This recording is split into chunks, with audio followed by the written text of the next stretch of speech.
बांगलादेशातील हिंदूंवरील अत्याचाराच्या निषेधार्थ नांदगावमध्ये जनआक्रोश मोर्चा। बांगलादेशातील हिंदूंवर झालेल्या अत्याचाराच्या निषेधार्थ नांदगाव शहरात मंगळवारी सकाळी शिवस्फूर्तीचे क्रांती चौकापर्यंत जनआक्रोश मोर्चा काढण्यात आला। सकल हिंदू समाजाच्या वतीने मंगळवारी सकाळी नांदगाव शहरातून जनआक्रोश मोर्चाचे आयोजन करण्यात आले होते। शिवस्फूर्ती चौकातून मोर्चास सुरुवात झाली। क्रांती चौकात या मोर्चाचे रूपांतर सभेत झाले। यावेळी बांगलादेशाच्या ध्वजाचे दहन करण्यात आले। यावेळी बांगलादेश प्रशासनाच्या विरोधात घोषणा देण्यात आल्या। यावेळी ज्येष्ठ हिंदुत्ववादी नेते दत्तराज छाजेड यांनी मनोगत व्यक्त केले। मोर्चात तरुण व महिला मोठ्या संख्येने सहभागी झाले होते। यावेळी मागण्यांचे निवेदन तहसीलदार सुनील सेंदाने यांना देण्यात आले। 10 डिसेंबर 2024 मानवाधिकार दिन म्हणून पाळला जातो।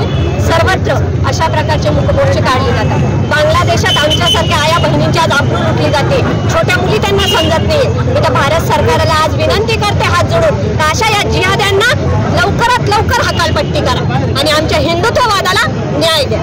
जय संपूर्ण भारतात मोर्चा निघालेला बांगलादेशवर होणारे जे अत्याचार आहे त्या संदर्भात आपण बांगलादेशमध्ये जो अल्पसंख्याक राहिलेला हिंदू समाज आहे त्या हिंदू समाजावरती तेथील मूलतत्ववाद्यांकडनं जो त्यांचा अन्वयनित असा छळ हा त्या ठिकाणी सुरू आहे। त्यांच्या संपत्तीचं त्या ठिकाणी त्यांचा कब्जा करणं असेल, त्यांच्या घरादार जाळणं असतील, त्यांच्या महिलांच्या आबरू लुटणं असेल, अशा प्रकारचे जे अमानुष प्रकार, जे मानवतावादाला काळिमा फासणारे प्रकार आहे हे बांगलादेशमध्ये घडत आहेत। आणि आज जागतिक मानवता दिन आहे। मानवतेच्या रक्षणाकरता संपूर्ण विश्व हे एकत्रित झालेलं असताना त्या ठिकाणी बांगलादेशमधील हिंदू बांधवांचा जो छळ सुरू आहे त्याचा निषेध व्यक्त करण्यासाठी आज महाराष्ट्र राज्यात सर्वत्र अशा प्रकारचे मोर्चे काढले गेले। त्यानुसारच हा मोर्चा शांततेने संपूर्ण गावात भ्रमण करून या हुतात्मा चौकामध्ये आलेला आहे आणि निवेदन जे आहे येथील माननीय तहसीलदार आणि पोलीस प्रशासनाकडे आम्ही दिलेले आहे। भारतातील हिंदू नागरिकांना किंवा प्रशासनाला